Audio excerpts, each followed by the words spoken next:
കേരളത്തിൽ ഇത്തവണ തെക്ക് പടിഞ്ഞാറൻ കാലവർഷം എത്താൻ വൈകും. ജൂൺ 5 മാത്രമേ സംസ്ഥാനത്ത് മൺസൂൺ എത്തുകയുള്ളൂ എന്ന് കേന്ദ്ര കാലാവസ്ഥാ വകുപ്പ് അറിയിച്ചു. പസഫിക് സമുദ്രത്തിലെ എൽ നിനോ പ്രതിഭാസവും മൺസൂൺ കാറ്റിന്റെ വേഗത കുറഞ്ഞതുമാണ് കാലവർഷം വൈകാൻ കാരണമാകുന്നത്. കേരളത്തിൽ ഇത്തവണ തെക്കു പടിഞ്ഞാറൻ കാലവർഷം എത്താൻ കുറച്ചു വൈകും. ജൂൺ 5 മാത്രമേ സംസ്ഥാനത്ത് മൺസൂൺ എത്തൂ എന്നാണ് കേന്ദ്ര കാലാവസ്ഥാ വകുപ്പ് അറിയിച്ചിരിക്കുന്നത്. പസഫിക് സമുദ്രത്തിലെ എൽ നിനോ പ്രതിഭാസവും മൺസൂൺ കാറ്റിന്റെ വേഗത കുറഞ്ഞതുമാണ് കാലവർഷം വൈകുന്നതിനും അതേസമയം ദുർബലമാക്കുന്നതിനും കാരണമായി എന്ന് വിലയിരുത്തപ്പെടുന്നതും. നേരത്തെ മെയ് 26 കാലവർഷം എത്തുമെന്ന പ്രവചനങ്ങളായിരുന്നു. സംസ്ഥാനത്ത് ഇന്നും ഒറ്റപ്പെട്ടയിടങ്ങളിൽ ഇടിമിന്നലോട് കൂടിയ നേരിയ മഴയ്ക്കുള്ള സാധ്യതയാണ് പറയുന്നത്.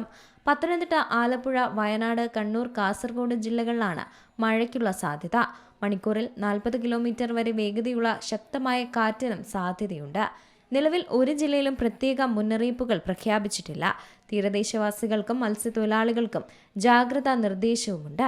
ശക്തമായ കാറ്റിനും കടലാക്രമണത്തിനും സാധ്യതയുള്ളതിനാൽ തീരപ്രദേശങ്ങളിലുള്ളവർ പ്രത്യേകം ജാഗ്രത പാലിക്കണമെന്നാണ് അധികൃതർ അറിയിച്ചത്.